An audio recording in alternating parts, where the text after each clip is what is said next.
Okay, some of this stuff our residents have heard, because I had to give them a little background information so that when I give this talk, they would have at least some understanding of what I'm talking about. Okay, this is going to be great. Oh, all right. Several years ago, a few years ago, probably 2 years ago, I got a phone call from my oldest son, our oldest son, my wife and I. And he said, "What do I say?" And I said, "What are you talking about, Bryce? What do I say?" He goes, "What do I tell these women who think it's their right?" I said, "What are you talking about, Bryce? Are you talking about abortion?" And he goes, "Yeah, what do I say to them? What do I tell them when they say, it's my right, it's my body, I can do whatever it is I want?" I said, oh hell, now he's going to find out how little his father really knows. So I thought about it for a second. And a second turned into a minute of silence, thereabouts. And finally he goes, "Dad, you there?" I said, oh, now I've got to come up with something really good. So I said, "Bryce, look, you can't talk to a liberal. Just walk away." And he goes, "What do you mean?" I said, "Trust me on this, just walk away." So that didn't sit well with me. So there. That didn't sit well with me. And like I said, this has been like 2 years ago, easily. I said, gee, after I hung up, I turned to my wife and I said, here I am, an obstetrician. I can't even respond to that one way or another. So I said, where do I look? How do I get started on this whole idea of women's rights and so on? So the first place I looked, naturally, was at Roe v. Wade. And trust me, there's nothing like wading through a bunch of legal documents. I mean, it was Roe v. Wade, Doe versus Bolton, all the way. This is the key right here, I finally decided, and I'm just going to read it to you.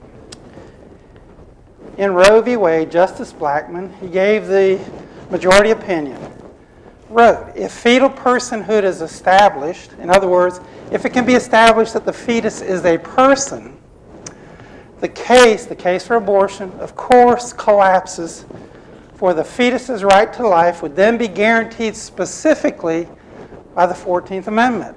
I said, oh, great, I got an answer. Not really, because there were two terms here which I did not have a clue about. Fetal personhood, what is that? In the 14th Amendment. Well, the 14th Amendment was really easy. All I had to do was Google it. As my wife said, Google anything and you'll find the answer. So I did. 14th Amendment, real clear. No state shall deny to any person within its jurisdiction the equal protection of the laws. But here it is again, this crazy thing called person. Look at the Constitution. I Googled this. I didn't go through the whole Constitution. But it's not defined in the Constitution. Nowhere is the word person defined. So I still had this problem of personhood. What in the world is a person? Okay. The more I got into this, the more I realized there's an incredible amount of information here on personhood and on fetal personhood. And this stuff was hard to understand. I mean, my background is not in this esoteric stuff. I mean, I can do arithmetic pretty well. I can take care of pregnant women pretty good. But this stuff was foreign to me, so I had to struggle with it. And I realized there are many different directions to go in here. So it was a challenge. So what I want to do is give you, before I get into my topic that I'm going to talk about today, I want to give you a little bit of a real-life application of personhood so you can try to see where some of the difficulties are. Okay. The real-life application starts with Sir Francis Galton. Sir Francis, dead giveaway, it's in the old country. We don't have any sirs in this country, I don't think. He was a statistician, progressive polymath. I had no idea. Does anybody know what polymath is? Yeah, I looked that one up. No idea what it was. I had to look it up. Sociologist, psychologist, anthropologist, eugenicist, explorer, geographer, inventor, meteorologist, and geneticist. He did it all. I mean, this guy was truly a polymath. Look it up. It's kind of interesting. But the most important thing he was Right there, he was a cousin of Charles Darwin. Of all his accomplishments, that one by luck, by chance. Okay, so being buddies with Charles, he adopted Charles Darwin's philosophy. And he came to realize that selective parenthood can be used to improve the biological makeup of human species.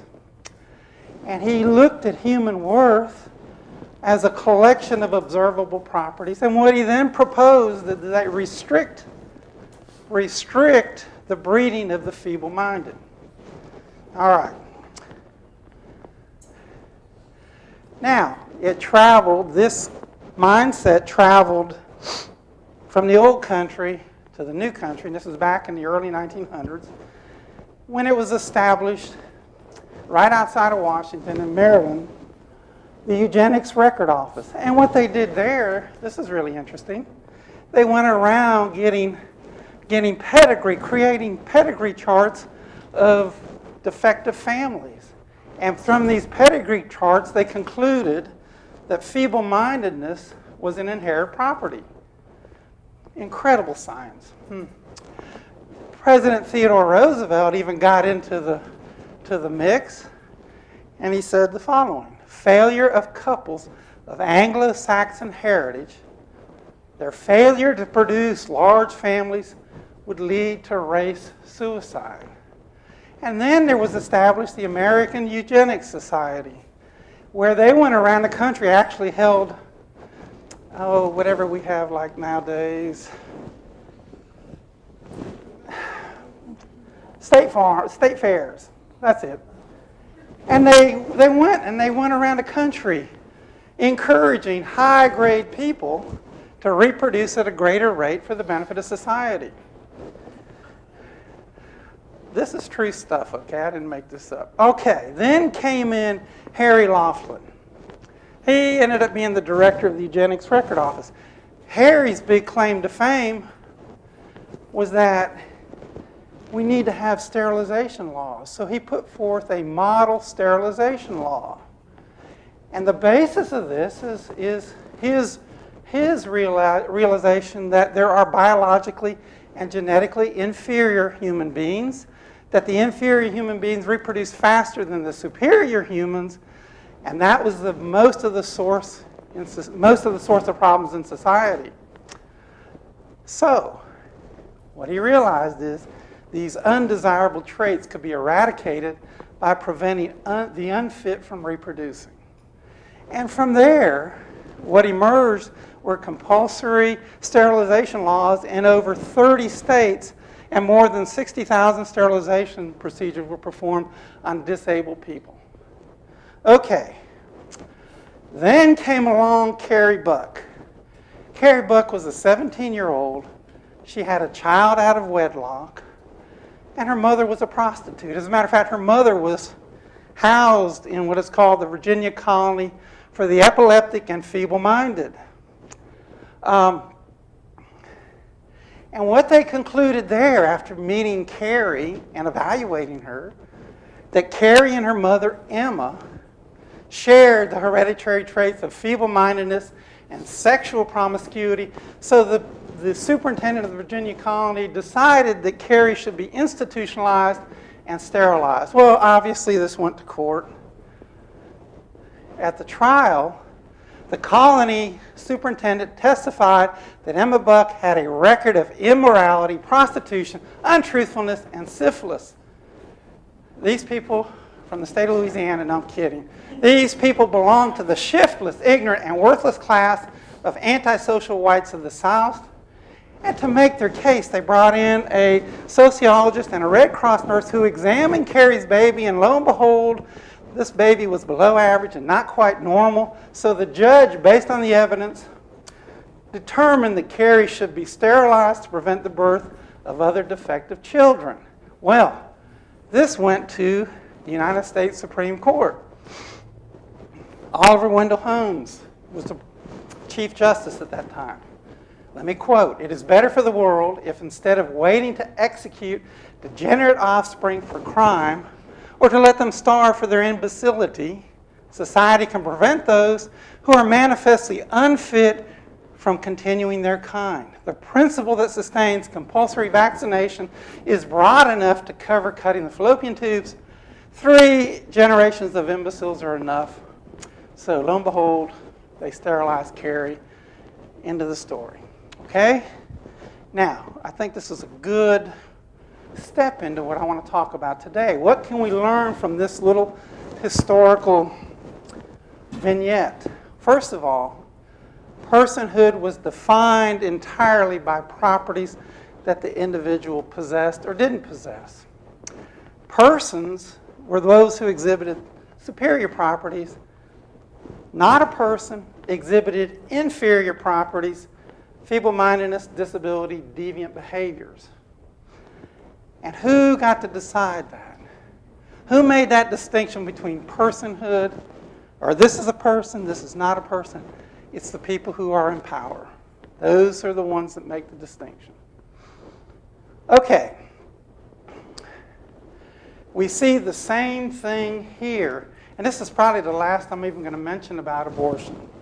Same thing here. Who gets to decide whether the fetus is a person or the fetus is not a person? And ultimately, it's whoever's in power. Okay. This brings me to my talk. The fetus as a person, naturalism. We'll go from there. All right. I only have 2 Bible verses. This is one of them, and I think there's one somewhere down the road. But I'll use these to illustrate a purpose. In the beginning, God created the heaven and earth. Theism. We can accept God's version of creation. Or naturalism, we can say the origin of the universe can be explained by physical processes. We see 2 different views here, 2 different worldviews. Okay? And I want to emphasize, give you an idea what I'm talking about here. Worldview, how reality is viewed. Back in 1915, and you'll see why I chose 1915, the worldview of the universe at that time was that it was static, infinite in size, and unchanging. And I know static and unchanging mean more or less the same things, but it sounded good. Okay, here we are now. There we are eons ago, and there we're going to be eons from now. That's the universe, okay? Planets, stars, whatever. And you can see they're all the same. Static, unchanging. Okay? Well, 1915 was the year that Einstein published his general theory of relativity. These are the Einstein field equations. Don't worry, we're not going to talk about that. But when there were 10 of them, interrelated equations, and when Einstein solved them, remember that's why Einstein was Einstein, he could solve these things. What he found was there was an expanding universe. And that you start here and you just reverse the order of the equations, and here you go, you got a beginning. And if there was a beginning, that allowed for the possibility of a creator. Well, Einstein wasn't exactly a theist. As a matter of fact, he was an anti-theist. So he didn't like this idea of there being a creator. Didn't like it at all. So what he did is he went back to his equations, and he stuck this little fudge factor in there called the cosmological constant. Once he put that fudge factor in there, guess what?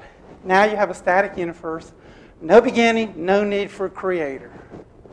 Okay? Now understand, Einstein put that in there in order to satisfy his worldview. His worldview was that there is no creator, so heavens, he's got to adjust his equations to make sure there was no creator. All right, well, this guy, we're all into photo ops these days. I mean, I'll be gracious, not say it, I will. We always see Obama doing photo ops. Here's Einstein doing a photo op with Hubble, Edwin Hubble. Some of y'all may have heard of the Hubble telescope. Well, that's Edwin with his obligatory pipe. Einstein was in Germany at the time he did his little wasn't little actually, the big general theory of relativity. And he heard about Hubble, he heard about his data, and he said, my goodness, I'm going to make the trek across to California, Mount Wilson Observatory. I'm going to get with Hubble. I'm going to look at his data. I'm going to get to the bottom of this. No, Einstein's not looking at his data. It's a photo op. Hubble's data were redshift data and is all on charts and things, okay? So Einstein sat down with Hubble, looked at the data, and oops, his data, Doppler redshift data, showed an expanding universe. It's oops because Einstein realized, oh, I shouldn't have put that lambda in. For truly, the observational data shows an expanding universe. And we hear the term now, Big Bang, thrown around us all. Okay? All right. What can we learn from this? Science. The data are objective. If you're a good scientist, you take good objective data. However, all people have worldviews. And their worldview affects how they interpret the data. So while the data are objective, the interpretation of the data are not. And you can see that with what Einstein did with his general theory of relativity. Okay, why we believe what we believe and why it matters. Why we believe. We believe what we believe because we have a faith in our worldview. We have a faith in how we view reality. What we believe generally is going to be some aspect of theism or some aspect of creation or naturalism, okay? And why it matters. Our worldview determines what we will accept as true knowledge. That's why it's important. And I keep telling our volunteer residents, you hear that all written? Volunteer residents, that y'all need to have some understanding of your worldview, how you view things, because that's going to shape you further down. Okay, I want to start at the beginning. Every system of thought begins with some first principle. The uncaused first cause. First cause means that's the first thing. Uncaused is just there, nothing caused it.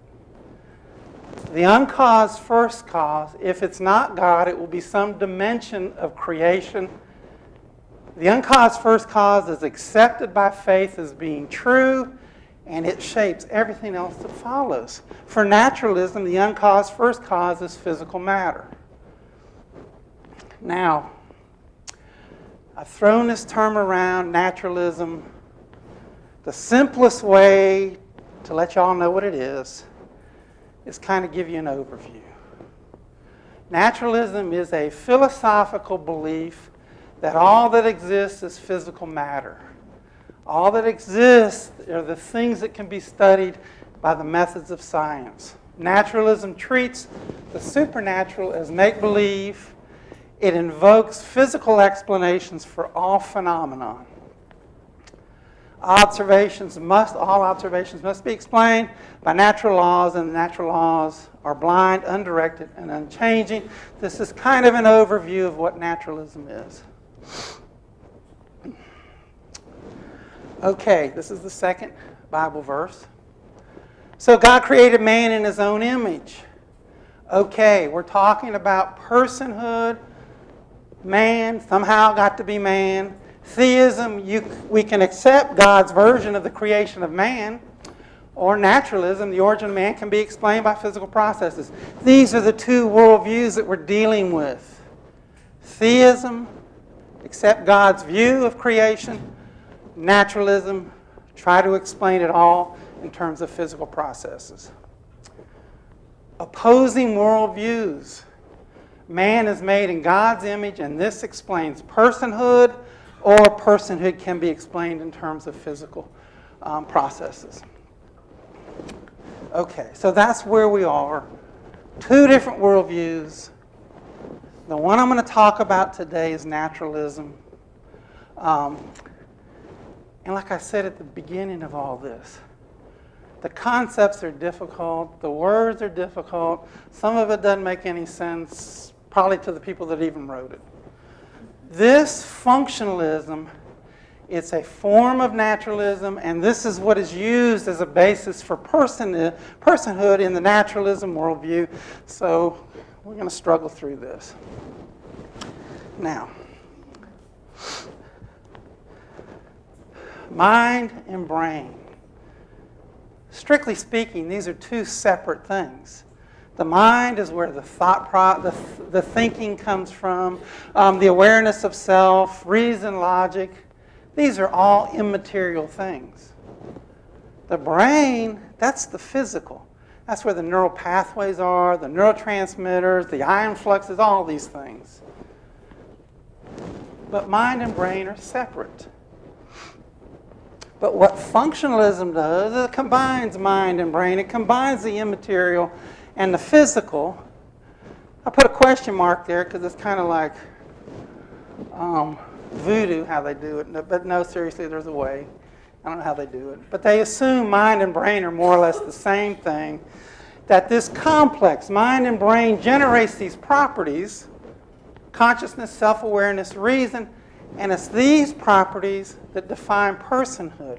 This is the approximation of functionalism right here, that mind and brain are more or less the same, and that personhood can be defined by the properties generated by this mind-brain complex.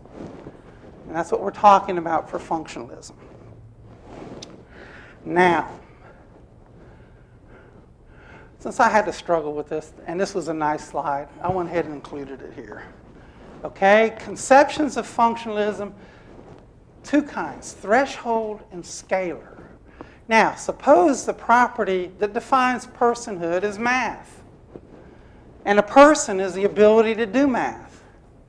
Okay, but if you look here, we got two kinds of math. We got that simple stuff that Delham can handle, and then we have the more sophisticated stuff. Okay? But if we use the threshold property, the ability to do any kind of math, then this guy is a person just as much as that guy is. But if we use the scalar concept, then this guy is a much greater person than this guy. Okay? This would make Einstein a super duper person and Carrie Buck not a person at all. Okay? And that's the concept. Okay. When we talk about personhood, we talk about moral status. How do we receive that in functionalism? Moral status is conferred on a being based on his or her possession of properties. Consciousness, self-awareness, the ability to think, ability to reason. Those are the properties that confer personhood. They have to be actually exhibited, not just in capacity, and you'll see why shortly. Moral status is not conferred on those who do not possess those properties. And just keep going back to Carrie Buck. She didn't possess the right properties. Okay. Moral status, use that term, let me define this. A person is a being who has moral status. Marianne Warren, way back, defined moral status. It's easy to define, but it's better to give an example. And I'm just going to use the example that she gave. If a being has a moral status, then we may not just treat it any way we please. We are morally obliged to give weight in our deliberation to its needs, interests, and well-being. So moral status implies that you just can't do whatever it is you want. Like all Britain's got moral status, I would like to do several things, but I'm obliged to consider his needs, interests, and well-being. Morgan, how'd I do? Oh, he left. Damn, make sure, Albritton, you let him know. Right. Okay, personhood. This is in the naturalism worldview. Functionalism is part of that. A person is a being who has moral status. Moral status is determined by functionalism. Human personhood is defined by a set of functions or abilities. Such functions or abilities must be present and they must actually be exhibited, not in potential form, and this allows for greater and lesser persons. The value of a human being is judged according to the functions exhibited and or the abilities actualized. Okay. Now, what about the fetus? Since that's finally got to that. 25 minutes later. Functionalism and the fetus, I told you there was a bunch of references, stuff that I had to wade through, and right here, key few references, There's probably just as many that I said, I'm not doing this anymore. I just wanted to give you the flavor that there's a lot of literature there. Properties used to define personhood in the fetus, there's a list of them. You can pick your favorites. Concept of self, rational, has concerns, intelligent, so on. These are the properties used to determine whether or not a fetus is a person. Now remember, this is a naturalism worldview. Properties are explained by natural processes generated within a physical brain. And here it is. Just as a reminder, the human mind is immaterial, the physical brain, the brain is physical. They're tied together through the properties. The properties are used to define personhood. And that's functionalism. That's a good summary of what I'm talking about. Oh, good. Now, Marianne Warren, I brought her up once. I'm going to bring her up again.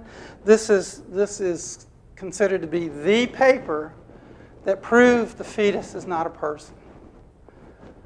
Back in 1973, Marianne Warren wrote this to be considered, and y'all read this, the residents read this when we went through this. To be considered a person, something must exhibit consciousness, sentience, ability to reason, self-motivated activity, capacity to communicate, presence of self-concepts, and self-awareness. So to be a person, you've got to be able to do these things.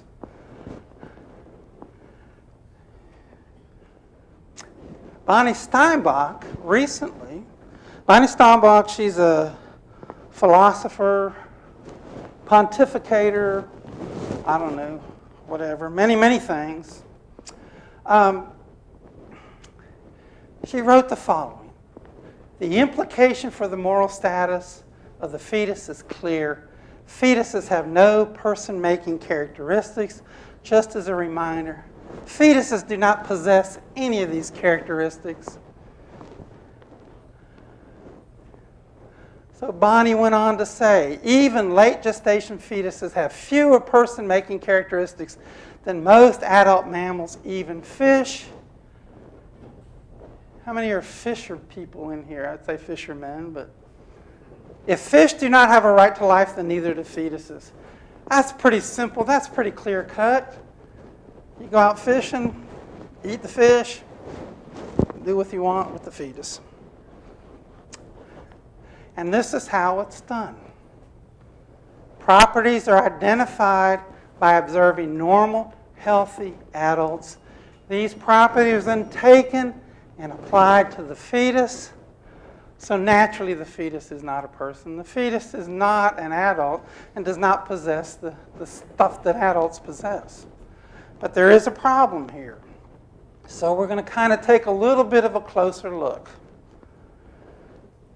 Back to the uncaused first cause, some unproven assumptions.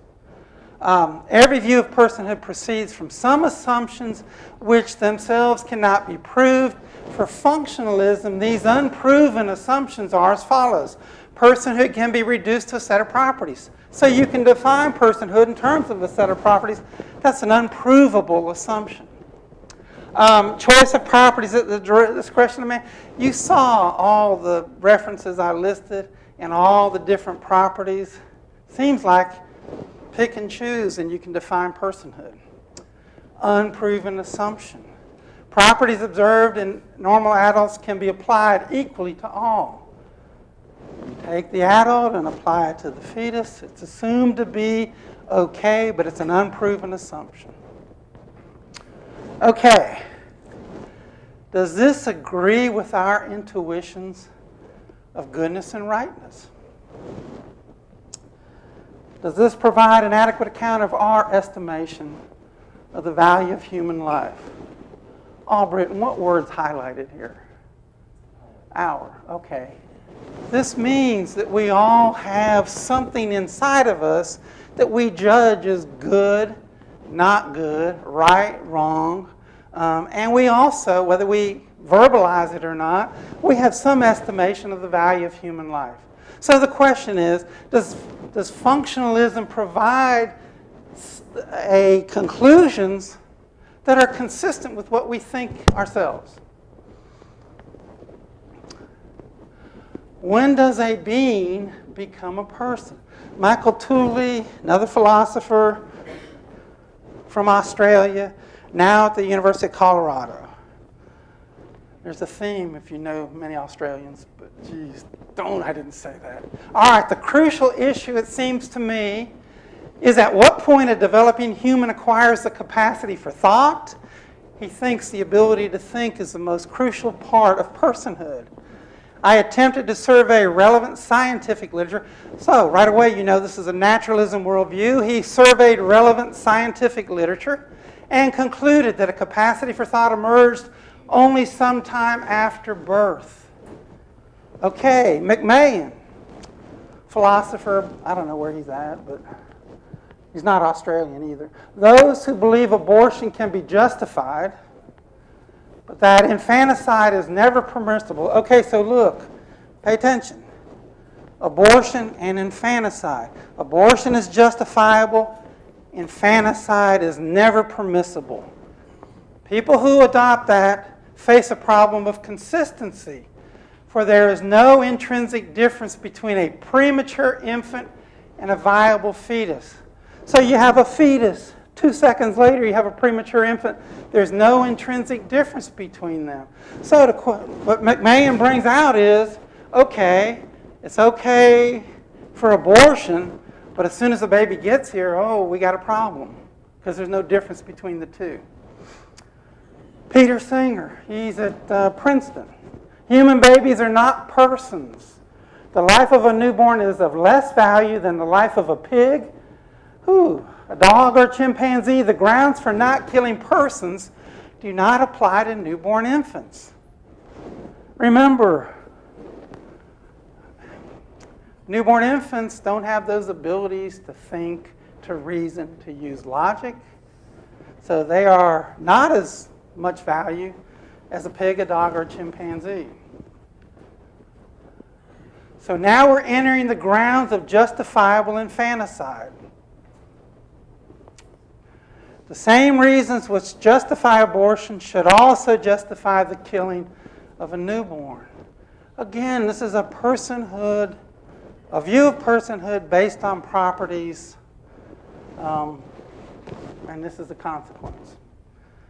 And just so you don't think this is never going to happen, in the Netherlands, the laws allow euthanasia in severely ill newborns. This was back in 2005. I haven't looked at the literature since then.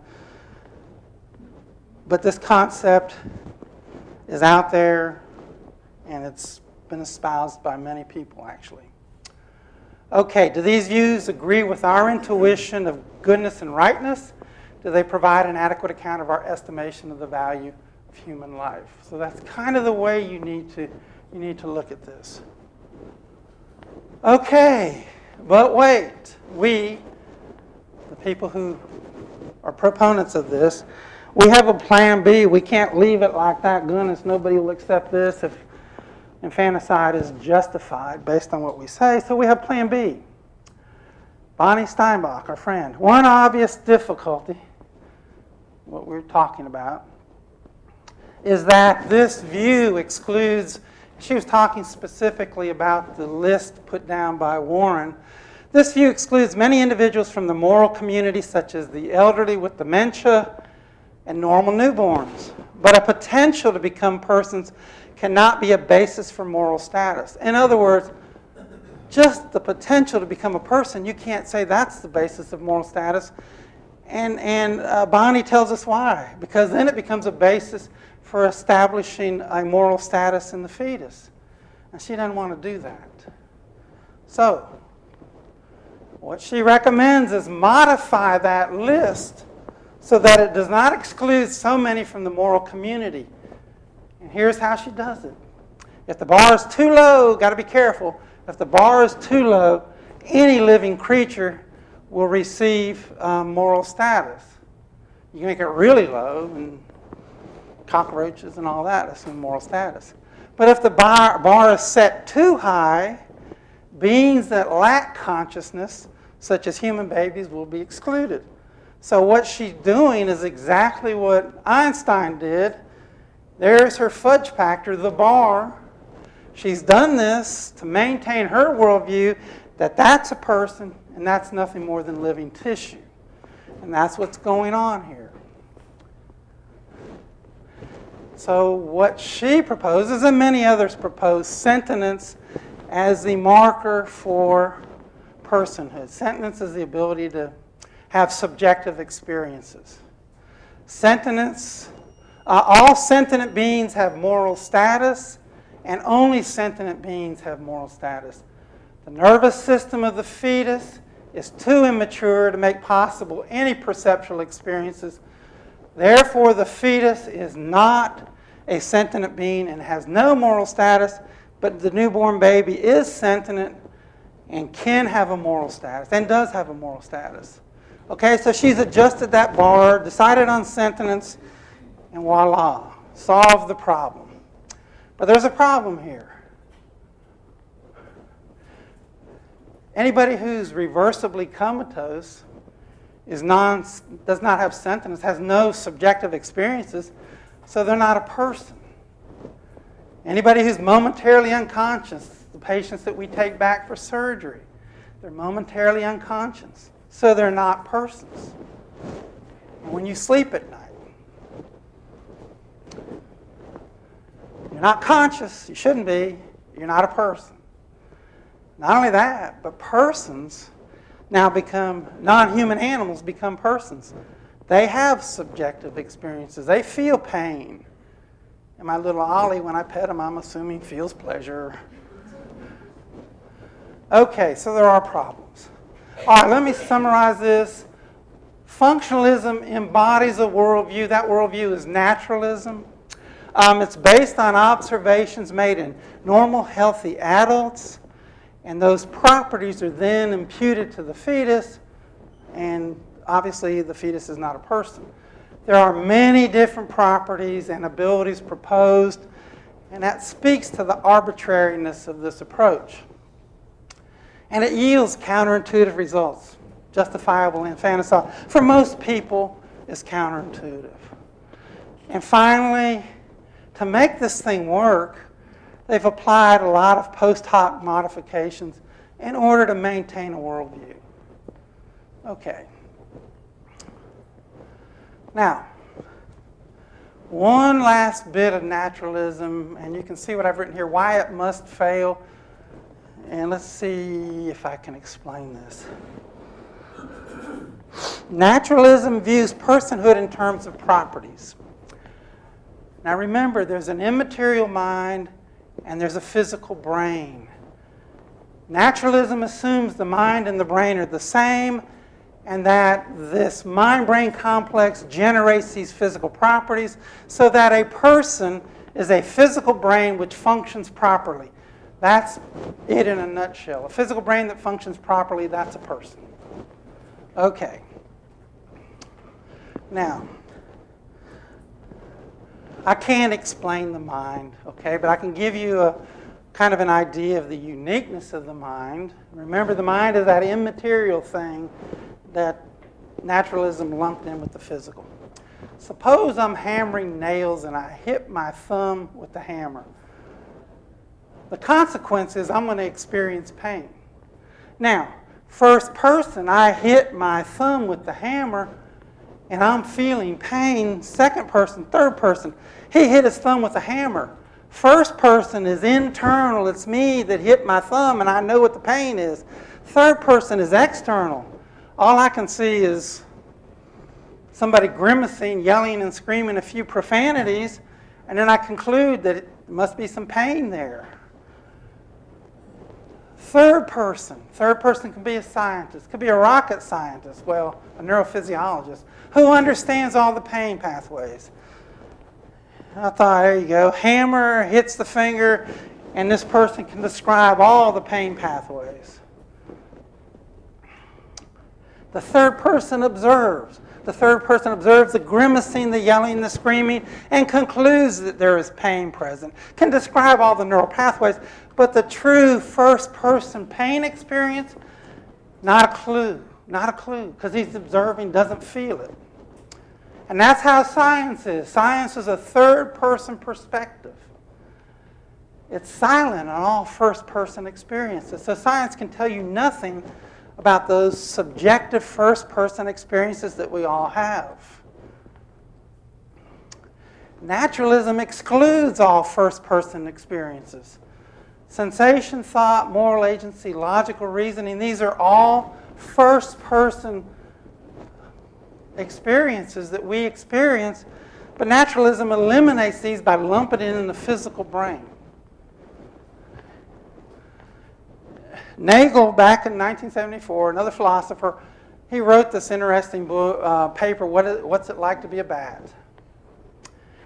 If the facts of experience, facts about what it is like for the experiencing organism, okay, what's it like for me to feel the pain of the hammer on my thumb, are accessible from only one point of view, that would be me feeling the pain, then it is a mystery how the true character of experience could be revealed only in the physical operation of the organism. In other words, if it's only experienced by one person, it's impossible to explain it in terms of physical processes.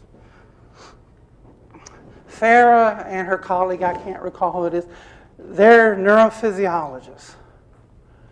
And they talked about the limits of naturalism, the limits of science. Science has found an objective basis for the distinction we make intuitively between plants and other multicellular organisms. That objective basis is photosynthesis. Plants use photosynthesis, non-plants do not. Science is, okay, notice plants live in a certain kind of environment. They live in an objective reality, an objective world.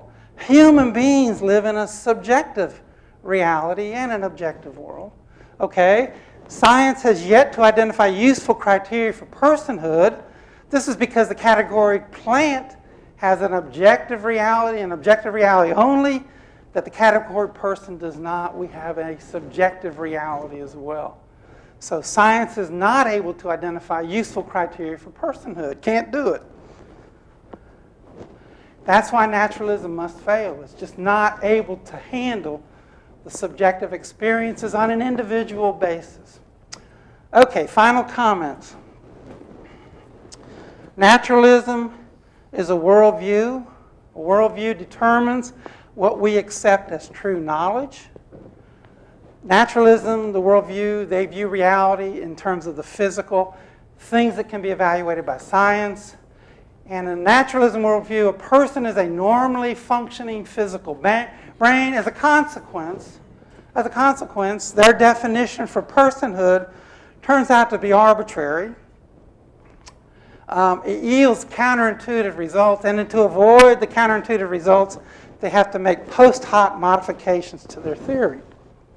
Naturalism can't explain the workings of the mind, and the consequence is that the fetus is not a person. Okay. Only got a few more seconds. Y'all struggle to stay awake. Christopher Reeve.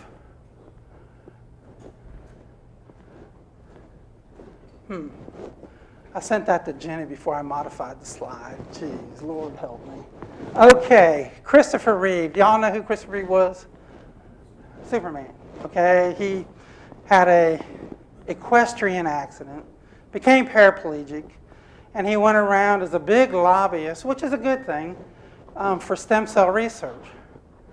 And when he met with the students at Yale, he told them this: when matters of public policy are debated, no religions should have a seat at the table. Okay, this is an example of we must understand our view of reality and why it matters. Public policy. A lot of things in public policy deal with personhood. Okay, I mean, abortion is one, but there are others as well. The treatment of the poor and things like that. We've seen what it's like if you exclude religious beliefs. We're going to talk about this a little bit next week. But the feeble-minded, infanticide, these are all consequences of not having a balanced perspective on fetalhood. So surely there must be another worldview that will balance this perspective and allow a little bit more reason in discussions of public policy. Okay. Now, this needs to work. Okay, I got to make this work. How do I press that button? Richards. Here, mouse. Mousy, mousy, mousy. Okay. This is going to take all of about 3 minutes. This guy is really good. Oh, right here. And you'll like it. Oh, let me preface this by saying I know entertainment is big, okay? I know y'all like to be entertained, which is why the only reason I pulled this off of YouTube, for your entertainment enjoyment. Richards, it's not working.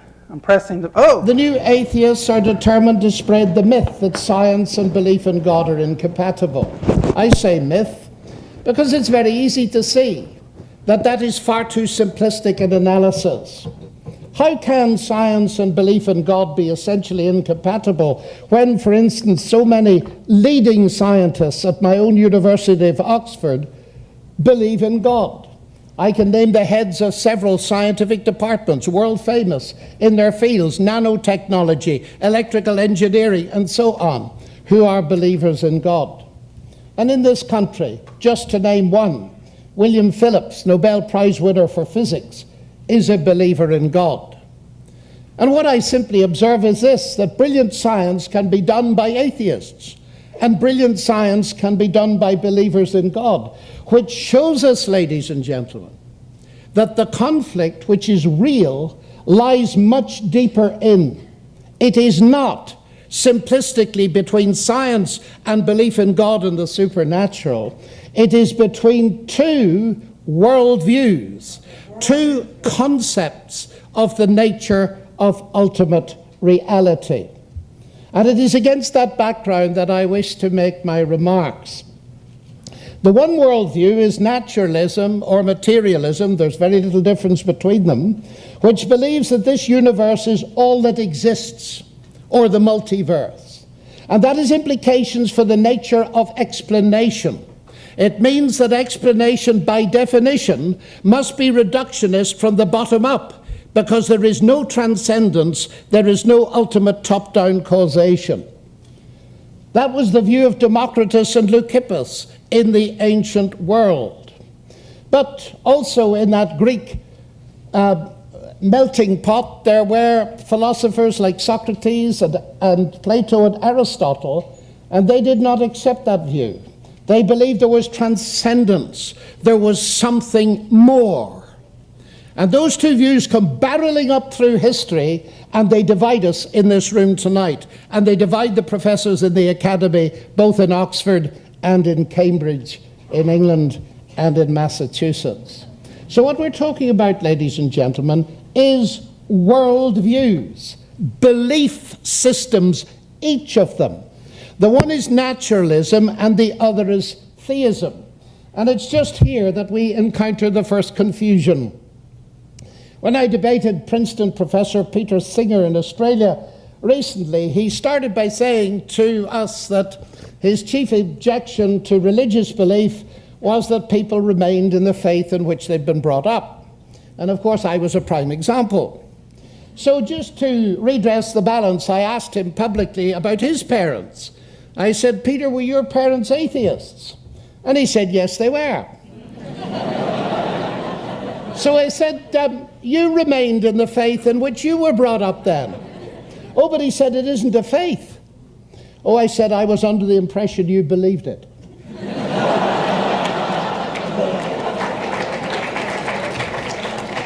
Now, ladies and gentlemen, that little spat, and I got on very well with Peter Singer, you can watch the debate online, is very revealing, because it's consistent with the attitude of the new atheists to regard religious faith as faith, and therefore by definition believing where there is no evidence. But atheism isn't a faith.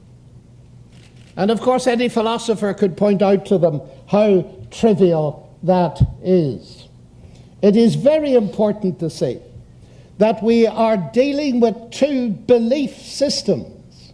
One believes that this universe is the ultimate reality, mass energy. The other believes that God is the ultimate reality.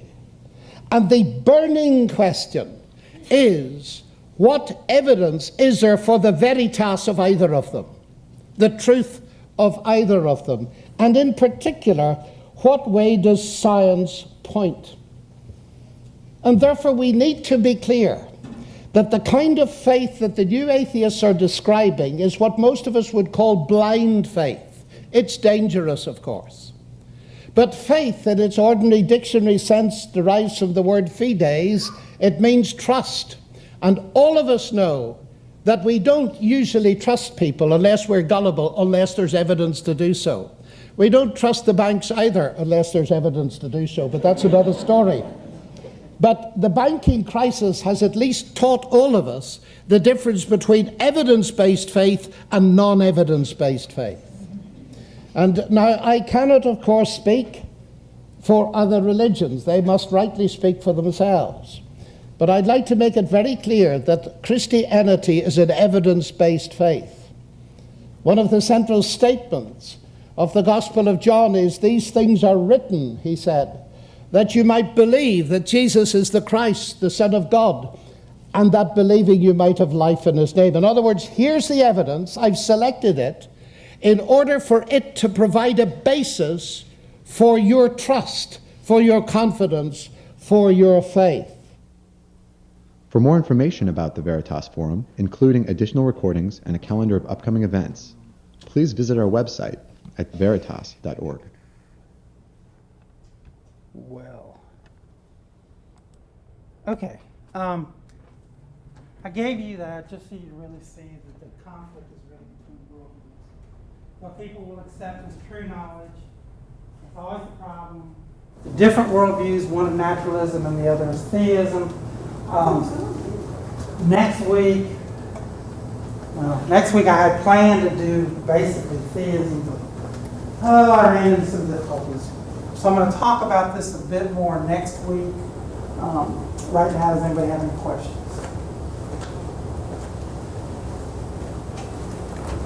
Anybody? Remind me back when I was taking organic chemistry on Saturday mornings. I'll stop it. I'm just going to tell a story. We used to have Saturday morning classes, and one of the things you didn't want to have was organic chemistry on Saturday morning. But I had a professor from the old country named Pender, and he would walk into class. He'd put Morrison and Boyd, I don't know if y'all use Morrison and Boyd or not, put it on the podium, open it up, and turned and started writing. At the end, 45, 50 minutes, turned around, closed the book, walked out. So after a while, we saw the pattern. Come in, open the book, turn it and start. Well, people had questions. So they started raising their hand, especially across the front row. None of your questions. And we, as a chemical engineer, you had to take these classes with these basic science guys. I mean, they're just trying to get into medical school. So finally, one of them yelled, "Hey, Dr. Pender!" So he keeps writing. "Hey, Dr. Pender!" Well, turns around. He said, and you see all these hands up. My lectures are so clear. This is him with a British accent, which I don't have. My lectures are so clear, you should have no questions whatsoever. Turn back around and kept writing. So the fact that you all don't have any questions, I can only assume my lecture was crystal clear. And we'll carry on next week. Thank you.